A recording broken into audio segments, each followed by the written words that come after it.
আসসালামু আলাইকুম রহমতুল্লাহি বারাকাতুহু। সম্মানিত দর্শক, আজকে আমি সরাসরি কুরআনুল কারীম থেকে একটি আমল বলে দিব। যেই সমস্ত যুবক ভাইয়েরা, যেই সমস্ত আমার যুবক পুরুষেরা যারা বহুদিন যাবৎ নিজের হাত ব্যবহার করেছেন, এখন হাত ব্যবহার করতে করতে এখন আপনার বিশেষ অঙ্গের রোগগুলো একেবারে নিস্তেজ হয়ে গেছে এবং সাইজ অনেকটা ছোটো হয়ে গেছে অথবা বাঁকা হয়ে গেছে, তাদের জন্য অত্যন্ত উপকারী হবে আজকের এই আমলটি। আমি সরাসরি আজকে কুরআনুল কারীম থেকে আপনাদেরকে সেই আমলটি বলে দিব। একদম কুরআনের ভিতর থেকে সেই আমলটি বের করে আপনাদেরকে দেখিয়ে দেব এবং শিখিয়ে দেব ইনশাআল্লাহ। তো সম্মানিত দর্শক, আজকের ভিডিওটি অত্যন্ত গুরুত্বপূর্ণ হতে চলেছে। ভিডিওটি এক সেকেন্ডও স্কিপ করবেন না, ভিডিওটি শুরু থেকে শেষ পর্যন্ত ধৈর্য সহকারে দেখতে থাকুন। তো সম্মানিত দর্শক, চলুন আমরা কথা লম্বা না করে আমরা সরাসরি মূল ভিডিওটি শুরু করি। সম্মানিত দর্শক, যে সমস্ত যুবক ভাইরা, যে সমস্ত আমার যুবক পুরুষেরা তাদের হাত ব্যবহার করেছেন বহুদিন যাবৎ, 4 বছর 5 বছর অথবা 10 বছর যাবৎ আপনি হাত ব্যবহার করেছেন, এখন বিয়ে করতে ভয় পাচ্ছেন, এখন আপনার সাইজটা অনেক ছোটো হয়ে গেছে, রগগুলো একদম নিস্তেজ হয়ে গেছে, ঠিকঠাক মতো শক্ত হচ্ছে না, তাদের জন্য অত্যন্ত উপকারী হবে আজকের এই আমলটি। তো সম্মানিত দর্শক, আজকের আমলটি কি? আজকের আমলটি চলুন আমরা শিখে আসি। আজকের আমলটি হচ্ছে, এই কুরআনুল কারীমের মধ্যে আল্লাহ পাকের বাণী 114টি সূরা রয়েছে। এই 114টি সূরাই মানব জাতির জন্য শিফাস্বরূপ। এই কোরআনটাই হলো মানব জাতির জন্য শিফাস্বরূপ। এই কোরআনটা আপনি যে কাজে লাগাবেন সেই কাজে আপনাকে সাহায্য করবে, সহায়তা করবে। এই কোরআনের মধ্যে সমস্ত কাজের দিক নির্দেশনা রয়েছে। এই কোরআন হলো আমাদের সংবিধান, এই কোরআন হলো আমাদের সব কিছু, এই কোরআন হলো আমাদের জান। এই কোরআনের সঠিক ব্যবহার যদি আমরা করতে পারি, ইনশাল্লাহ আমাদের দৈনন্দিন জীবনের আমাদের যত প্রকারের সমস্যা রয়েছে সমস্ত প্রকারের সমস্যার সমাধান আমরা এই কোরআন থেকে পেয়ে যাব ইনশাআল্লাহ। কারণ আল্লাহ পাক রব্বুল আলামিন এই কুরআনুল কারীমের মধ্যেই বলেছেন, ওয়া নুনাজ্জিলু মিনাল কুরআনি মা হুয়া শিফাউ ওয়া রাহমাতুল লিল মুমিনিন। আল্লাহ পাক রব্বুল আলামিন এই আয়াতের মধ্যে বলেছেন যে আমি এই কুরআনুল কারীম নাজিল করেছি মুমিনদের শিফা স্বরূপ। এই মুমিনদের জন্য এই কুরআনুল কারীম হলো শিফা।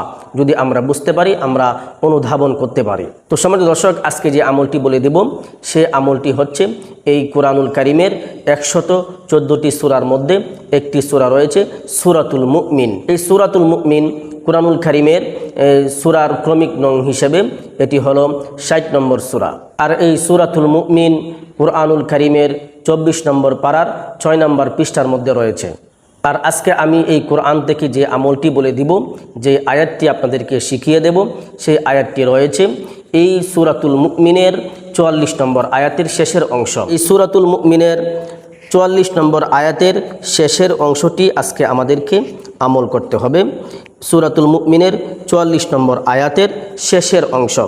এই সূরাতুল মুমিনের 44 নম্বর আয়াতটি আপনারা পাবেন 24 নম্বর পারার 11 নম্বর পৃষ্ঠায়। আমি দেখানোর চেষ্টা করছি। এটা হলো সূরাতুল মুমিন, এটা 24 নম্বর পারার 11 নম্বর পৃষ্ঠায়।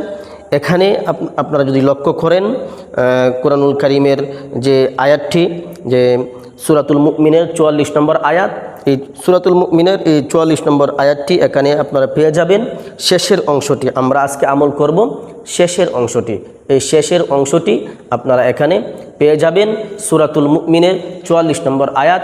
আর এই সূরাতুল মুমিন রয়েছে 24 নম্বর পারার 6 নম্বর পৃষ্ঠা থেকে শুরু। এবং আজকে যে আমরা যে আয়াতটি নিয়ে আমরা আমল করব, আমলটি শিখব, সে আয়াতটি রয়েছে 24 নম্বর পারার 11 নম্বর পৃষ্ঠায়। আশা করি আপনাদের এখন এই আয়াতটি খুঁজে বের করতে তেমন একটা কষ্ট হবে না, সহজেই পেয়ে যাবেন ইনশাআল্লাহ। সম্মানিত দর্শক, তো এই আয়াতটি দিয়ে আমরা আমলটি কিভাবে করব? আমলটি করতে গেলে আপনাকে সর্বপ্রথম আপনাকে খাঁটি সরিষার তেল সংগ্রহ করে নিতে হবে। আপনি বাজার থেকে, দোকান থেকে খাঁটি সরিষার তেল একটি ছোটো একটি কৌটা আপনি সংগ্রহ করে নেবেন। সংগ্রহ করে আপনি যখন এই আমলটি করতে যাবেন, আমলের শুরুতে আপনি এই সরিষার তেলের এই কৌটাটা আপনার সামনে রেখে দিবেন। রেখে দিয়ে আপনি আমলটি করবেন। তো আমলটি আপনি কিভাবে করবেন, কোন পদ্ধতিতে করবেন? এই আমলটি করার শুরুতে সর্বপ্রথম আপনি পাক পবিত্র হয়ে নেবেন, অজু করে নেবেন। অজু করে আপনি পাক পবিত্র হয়ে আপনি একটি জায়নামাজ বিছিয়ে সেই জায়নামাজের উপরে বসে নির্জন জায়গায় বসবেন, বসে আপনি এই আমলটি করবেন। সামনে আপনার তেলের কৌটাটা রেখে দিবেন, রেখে দিয়ে একটি কোরআনুল কারীম আপনি হাতে নেবেন, হাতে নিয়ে রেহালের উপরে রেখে আপনি সেই আমলটি করবেন। সেই সূরাটি প্রথমে বের করে নেবেন, সূরাতুল মুমিন আপনি বের করে নেবেন। সূরাতুল মুমিন বের করে আপনি সূরাতুল মুমিনের 44 নম্বর আয়াতটি বের করে নেবেন। আয়াতটি বের করে আপনি আমল শুরু করবেন। তো আমল শুরু করার পূর্বে আপনাকে সর্বপ্রথম 3 বার আস্তাগফিরুল্লাহ পড়তে হবে। 3 বার আপনি আস্তাগফিরুল্লাহ পড়ে নেবেন। আস্তাগফিরুল্লাহাল্লাযী লা ইলাহা ইল্লা হুয়াল হাইয়ুল কাইয়্যুম ওয়া আতুবু ইলাইহি লা হাওলা ওয়ালা কুওয়াতা ইল্লা বিল্লাহিল আলিয়্যিল আযীম। এভাবে আপনি 3 বার পড়ে নেবেন। এভাবে আস্তাগফিরুল্লাহ 3 বার পড়ার পর আপনি 11 বার দুরুদ শরীফ পড়বেন। যে কোনো দুরুদ আপনি পড়তে পারেন। আমি আপনাকে বলবো সর্বোত্তম দুরুদে ইব্রাহিম আপনি পড়ে নেবেন। দুরুদে ইব্রাহিম হচ্ছে আল্লাহুম্মা সাল্লি আলা মুহাম্মাদিন ওয়া আলা আলি মুহাম্মাদ কামা সাল্লাইতা আলা ইব্রাহিম ওয়া আলা আলি ইব্রাহিম ইন্নাকা হামিদুম মাজিদ। আল্লাহুম্মা বারিক আলা মুহাম্মাদিন ওয়া আলা আলি মুহাম্মাদ কামা বারাকতা আলা ইব্রাহিম ওয়া আলা আলি ইব্রাহিম ইন্নাকা হামিদুম মাজিদ। এই দুরূদ শরীফটা আপনারা 11 বার পড়ে নেবেন, হাতের আঙ্গুলের মধ্যে ঘনে ঘনে, যেন ভুল না হয়।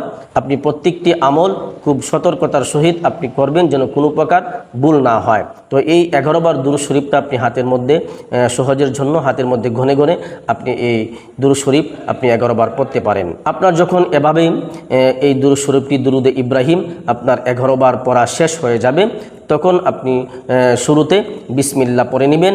বিসমিল্লাহ পড়ে আপনি কোরআনুল কারীমের সূরাতুল মুমিনের এই 44 নম্বর আয়াতের শেষের অংশটি আপনি তেলাওয়াত করবেন। শেষের অংশটি কি? শেষের অংশটি হচ্ছে ইন্নাল্লাহা বাসীরুম বিল ইবাদ, ইন্নাল্লাহা বাসীরুম বিল ইবাদ। এই আয়াতের শেষের অংশটি আপনারা এভাবে তেলাওয়াত করবেন। তো কতবার তেলাওয়াত করবেন? আপনি 3 বার এই আয়াতটি তেলাওয়াত করবেন। বিসমিল্লাহ সহকারে আপনারা 3 বার তেলাওয়াত করবেন। শুরুতে 3 বার আস্তাগফিরুল্লাহ পড়বেন, অতঃপর 11 বার দুরুদে ইব্রাহিম পড়বেন, অতঃপর বিসমিল্লাহ সহকারে সূরাতুল মুমিনের 44 নম্বর আয়াতের শেষের অংশটি আপনারা 3 বার তেলাওয়াত করবেন। এভাবে যখন এই নিয়মে এই পদ্ধতিতে যখন আপনার আমলটি সম্পূর্ণ হবে, সম্পূর্ণ হওয়ার পর আপনার সামনে যেই তেলের বোতলটা আপনি রেখেছিলেন সেই তেলের কৌটাটা হাতে নেবেন। হাতে নিয়ে আপনি কোনো কথাবার্তা না বলে, কারোর সঙ্গে কোনো কথা না বলে, কথা বলার পূর্বেই আপনি সেই কৌটার ভিতরে আপনি 3টি ফু দিবেন। 3টি ফু দিয়ে আপনি এই কৌটার মুখটি ভালো করে লাগিয়ে দিবেন। তো সম্মানিত দর্শক, শেষ হয়ে গেল আপনার আমল এবং তৈরি হয়ে গেল আপনার জন্য একটি মালিশ। তো সম্মানিত দর্শক, এই কোরআনুল কারীমের এই সূরাতুল মুমিনের 44 নম্বর আয়াতের শেষের অংশটি যদি আপনারা এরকমভাবে দেখে দেখে পড়তে না পারেন, আমি স্ক্রিনের মধ্যে বাংলা উচ্চারণ দিয়ে দিব, সেখান থেকে আপনারা লিখে রেখে দিতে পারেন এবং আমলটি আপনারা সহজভাবে করতে পারেন।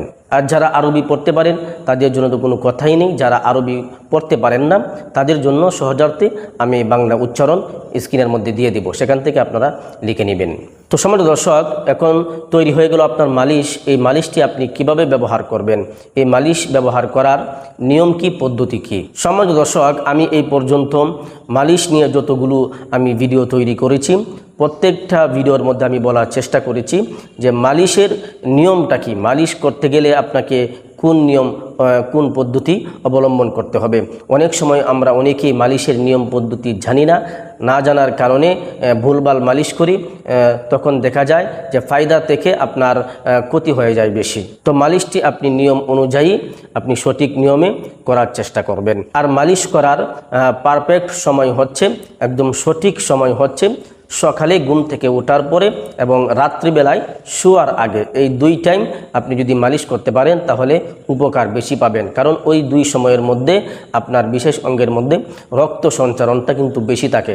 যখন রক্ত সঞ্চারণ বেশি থাকে তখন আপনি যখন মালিশটা করবেন তখন ফায়দাটা, উপকারটা দ্রুত হবে, তাড়াতাড়ি হবে এবং উপকার আপনি দ্রুত পাবেন। তো সম্মানিত দর্শক, এই মালিশটি দিয়ে আপনি সকালবেলায় কিভাবে মালিশ করবেন, মালিশ করার নিয়মটা কি? মালিশ করার নিয়ম হচ্ছে আপনি পরিমাণ মতো আপনি তেল হাতে নেবেন, হাতে নিয়ে আপনার বিশেষ অঙ্গের গোড়া থেকে আগার দিকে মালিশ করবেন। গোড়া থেকে আগার দিকে আপনি গুলগুল করে মালিশ করবেন। মালিশ করার সময় আপনি যখন হাতটা আপনার আগার দিকে নিয়ে আসবেন তখন হালকা চাপ দিয়ে ধরে, হালকা টান দিয়ে ধরে রাখবেন 5 সেকেন্ডের মতো। এভাবে আপনি 10 থেকে 15 মিনিট প্রতিদিন সকালবেলায় ঘুম থেকে ওঠার পরে মালিশ করবেন এবং রাত্রিবেলা শোয়ার আগে এই নিয়মে এই পদ্ধতিতে মালিশ করবেন। এভাবে যদি আপনি নিয়মিত আপনি 7 দিন পর্যন্ত মালিশ করতে পারেন, 7 দিন এই আমলটি করেন, ইনশাল্লাহ আমি আশা করি ইনশাল্লাহ আপনি ভালো একটি রেজাল্ট অনুভব করতে পারবেন ইনশাল্লাহ। আর এই আমলটি 7 দিন করতে হবে না, একদিন আমল করে বোতলটা রেখে দিবেন। এই একই বোতল থেকে আপনি 7 দিন এই আমলটি করবেন, 7 দিন এই মালিশটা করবেন। একবার আমল করে এই মালিশটি আপনি 7 দিন ব্যবহার করবেন। এভাবে যদি নিয়মিত আপনি 7 দিন এই মালিশটি ব্যবহার করতে পারেন ইনশাল্লাহ আল্লাহ চাহে তো আল্লাহ পাক রব্বুল আলামিন আপনার এই সমস্যা ইনশাল্লাহ দূরীভূত করে দিবে। আপনি বহুদিন যাবৎ যে হাত ব্যবহার করেছেন, ব্যবহার করার কারণে আপনার যে ক্ষতিটা হয়েছে, যে রোগগুলো একদম নিস্তেজ হয়ে গেছে, রক্ত সঞ্চালন ঠিকঠাক মতো হচ্ছে না, ঠিকঠাক মতো শক্ত হচ্ছে না, আশা করি ইনশাআল্লাহ এই সমস্যা থেকে আল্লাহ পাক রব্বুল আলামিন আপনাকে এই আমলের বদলতে আপনাকে মুক্তি দান করবেন ইনশাআল্লাহ। সম্মানিত দর্শক, এই আমলটি যে কোনো বয়সের লোক করতে পারবে, কোনো সমস্যা নেই। তবে যারা যুবক রয়েছেন তাদের ফায়দা বেশি হবে, যাদের বয়স বেশি হয়ে গেছে তাদের ফায়দাটা আশানুরূপ একটু কম হতে পারে, কারণ তাদের দেহের মধ্যে বিভিন্ন কারণে বিভিন্ন সমস্যা থাকতে পারে। যেমন ধরুন, মানুষের একটি পুরুষের যখন তার বয়সটা বাড়তে থাকে তখন তার দেহের মধ্যে হরমোনটা কমতে থাকে, আর যখন হরমোন কমে যায় একজন বিবাহিত পুরুষের, যখন তার হরমোনটা কমে যায় তখন সে যৌন রোগীতে পরিণত হয়ে যায়, যৌন রোগে সে আক্রান্ত হয়ে যায়। যে সমস্ত বিবাহিত পুরুষদের এরকম হরমোনজনিত সমস্যার কারণে আপনার উত্থানজনিত সমস্যা রয়েছে, আপনার টাইমিংয়ের সমস্যা রয়েছে, আপনার দেহের যে খামরস যেটা রয়েছে সেটা অনেক পাতলা হয়ে গেছে, এই সমস্ত সমস্যায় যারা ভুগতেছেন, বয়সও অনেকটা বেশি হয়ে গেছে, তাদের জন্য আমাদের কাছে স্পেশাল একটি কম্বো প্যাকেজ রয়েছে, 5টি আইটেমের একটি কম্বো প্যাকেজ। আপনারা এটা নিয়ে ব্যবহার করতে পারেন ইনশাল্লাহ। আশা করি আপনার এই উত্থানের সমস্যা এবং আপনার এই টাইমিংয়ের সমস্যা ইনশাল্লাহ আর থাকবে না। আপনার উত্থানজনিত সমস্যা এবং টাইমিংয়ের সমস্যার একটি স্থায়ী সমাধান ইনশাল্লাহ হবে। তো সম্মানিত দর্শক, এই ছিল আজকের সংক্ষিপ্ত ভিডিওটি আপনাদের কাছে কেমন লেগেছে অবশ্যই কমেন্ট করে জানাবেন এবং ভিডিওটি দেখে লাইক দিয়ে ভিডিওটি অবশ্যই শেয়ার করে দিবেন। পরিশেষে ছোট্ট একটা রিকোয়েস্ট করব, আপনি যদি আমার চ্যানেলের নতুন দর্শক হয়ে থাকেন তাহলে অবশ্যই চ্যানেলটিকে সাবস্ক্রাইব করে দিবেন। আর এরকম শারীরিক যে কোনো সমস্যার প্রাকৃতিক ভেষজ উপাদানের ভিডিও সবার আগে পেতে বেল আইকন অবশ্যই অল করে রাখবেন। সকলেই ভালো থাকবেন, সুস্থ থাকবেন। আসসালামু আলাইকুম ওয়া রাহমাতুল্লাহি ওয়া বারাকাতুহু।